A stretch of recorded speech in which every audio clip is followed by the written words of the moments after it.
Hi, you're on the Reddit Confessions channel. The heater wasn't broken. The thermostat worked fine. But that morning, the whole house felt dead. No music playing in the kitchen like it used to. No smell of coffee brewing. Just the soft click of her fingernails tapping on her phone while I stood in the doorway holding two mugs she no longer asked for. I didn't say anything right away. I just watched her scroll. Her face perfectly lit by the blue screen glow. No acknowledgement, not even a glance.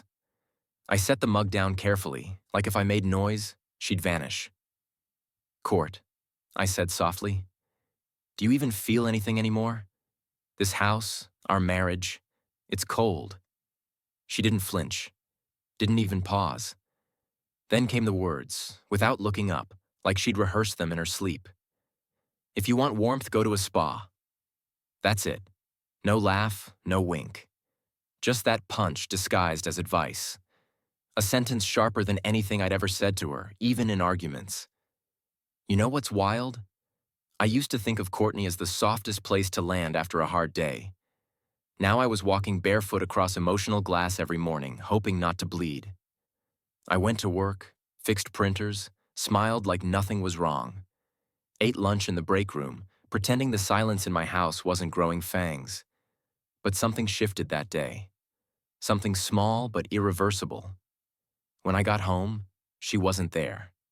Spa bag on the counter. Instagram post already up.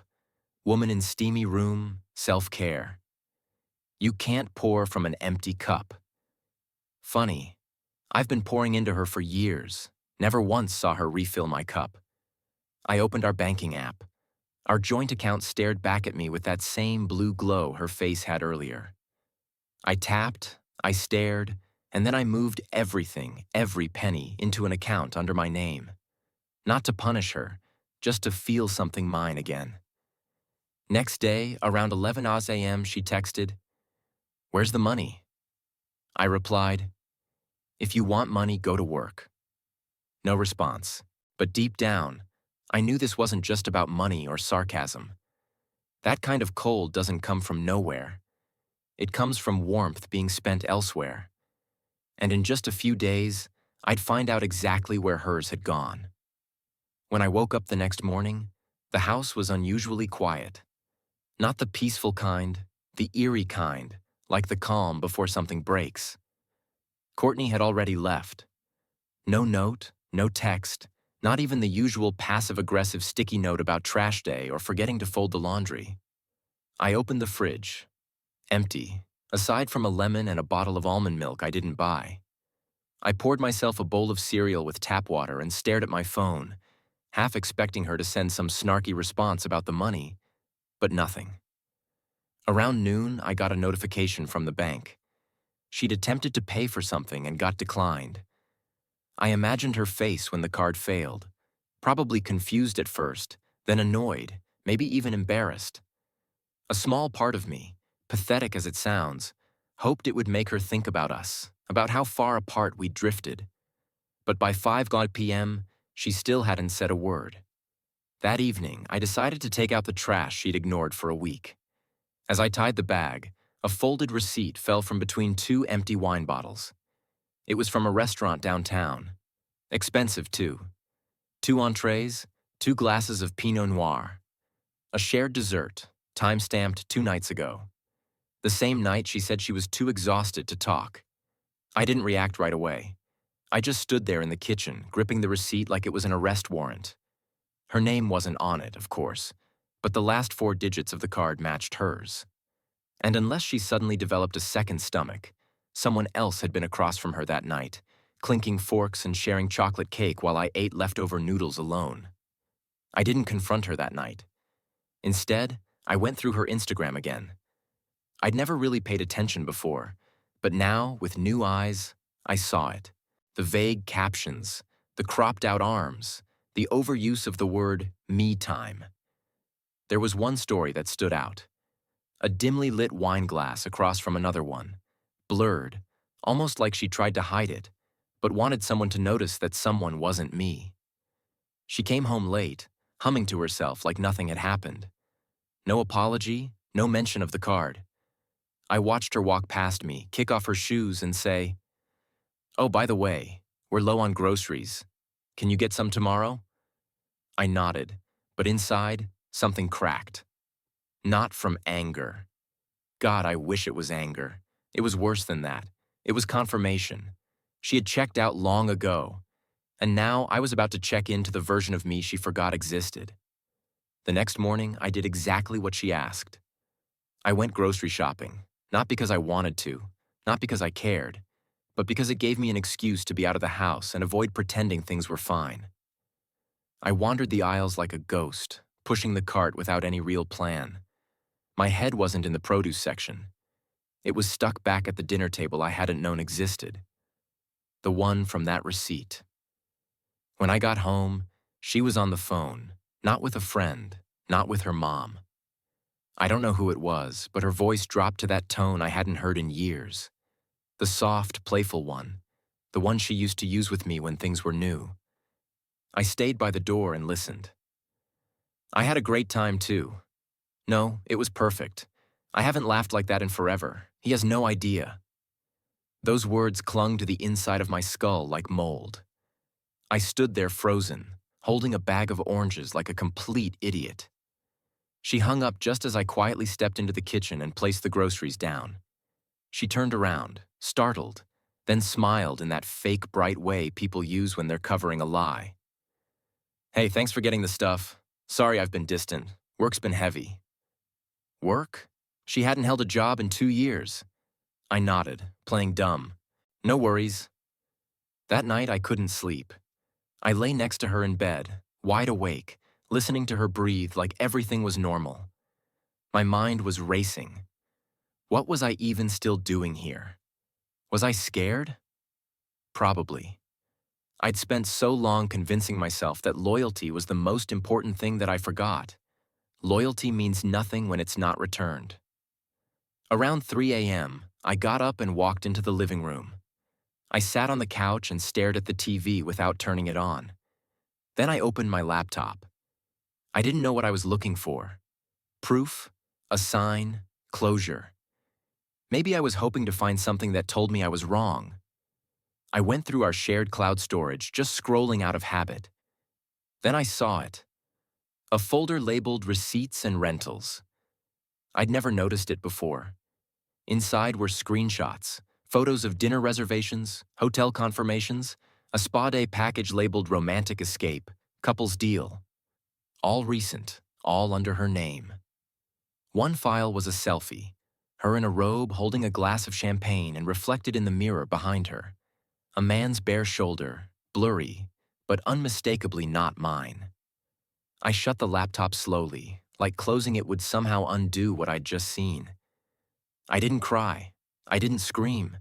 I just sat there still, small, erased. This wasn't just about sarcasm anymore. This was betrayal documented, time-stamped, and filed neatly in a folder with a cute little name. The next few days were a blur. She acted like nothing had happened. Morning smoothies, gym selfies, random laughter at things on her phone that I never got to see. Meanwhile, I walked around like a ghost she didn't even bother to notice anymore. And that's the thing that messes with your head. Not just the betrayal itself, but how normal everything stays around it. It's like watching your house burn down while everyone inside carries on eating dinner. She kept asking why I was quiet. "Is it work stuff?" she'd say with this half-fake concern that made me want to scream. I wanted to blurt it all out. I wanted to throw the laptop in front of her, point to the folder, and watch her try to spin her way out of it. But something stopped me. Maybe I wasn't ready to hear her lies face to face. Maybe I was hoping she'd confess. Or maybe I was just too numb to react. One evening, I took our dog, Bentley, for a walk. He's a golden retriever and probably the only living creature in that house who actually noticed I wasn't okay. He kept nudging my hand with his nose like he wanted to pull something out of me. I ended up sitting on a bench outside the dog park with him at my feet, just staring at the sky, trying to remember the last time I felt human. That's when I got the idea. I wasn't going to confront her, at least not yet. But I needed to know. I needed something I couldn't ignore or rationalize away. So I did something I swore I'd never do. I checked her tablet. It was linked to her phone. I don't know why she left it on the couch that day, but she did. And I opened it. First, it was just casual stuff. Messages with friends, group chats, memes. But then I saw his name, Tanner. I didn't recognize it at first, but I'd seen it on one of the dinner reservations. I clicked the thread. There it was, her entire second life unfolding in text bubbles. Tanner. Last night was everything. Wish I didn't have to sneak out. Courtney. Me too. I hate sleeping next to Milton after being with you. Tanner. Soon, baby. He's clueless. Courtney, he's too soft to do anything anyway. That one broke me. Too soft. Too soft to do anything. As if being decent was a weakness. As if not yelling, not cheating, not disappearing for hours without explanation made me pathetic. I shut the tablet and placed it back exactly where I found it. I walked into the kitchen, turned on the sink, and stared at my own reflection in the window. I wasn't going to explode.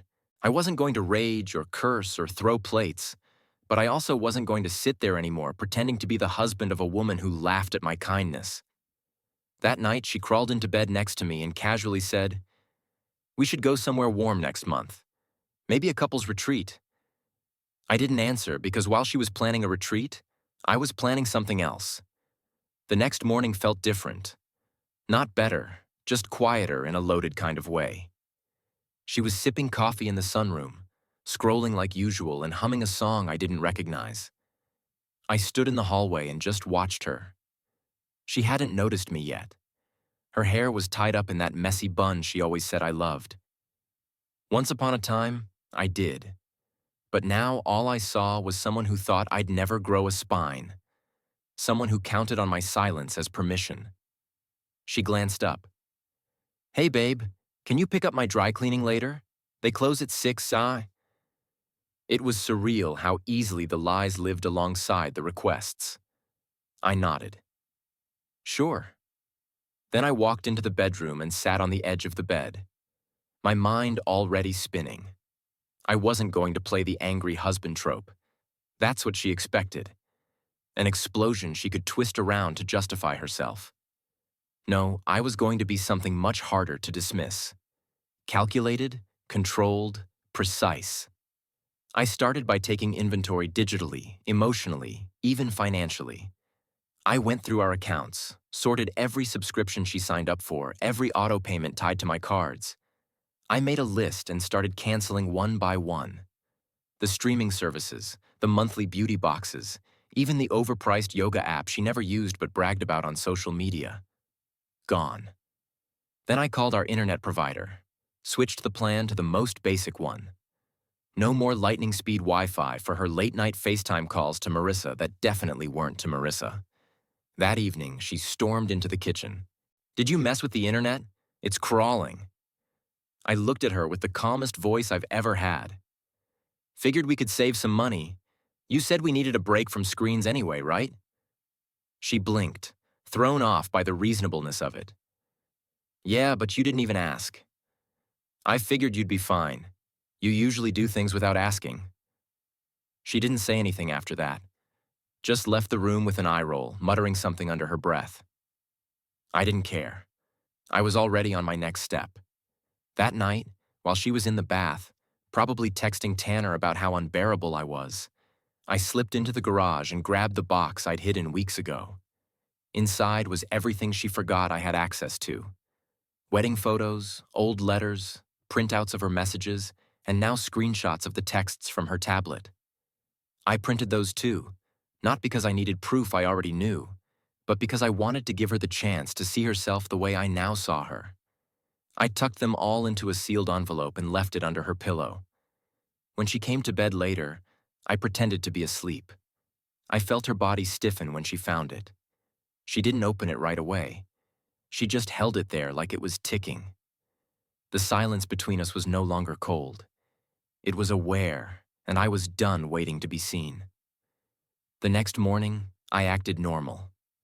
I poured coffee, shuffled around the kitchen, made a little extra noise so she wouldn't think I was waiting for a reaction. I wasn't. Not anymore. I had already said everything I needed to, just not with my voice. I left it all in that envelope under her pillow. Every text, every reservation, every comment she made about how soft I was, every lie she told with a smile. She didn't mention it, not right away. She came into the kitchen dressed like she was heading to brunch with royalty. Flawless makeup, perfect hair, that black coat she always said made her feel powerful. I watched her sip the coffee I made, cross her legs like she was posing for a magazine, and casually ask, "Are you working late again tonight?" I almost laughed. She was playing it so cool, like she hadn't just held a landmine in her hands the night before. "I might be," I said.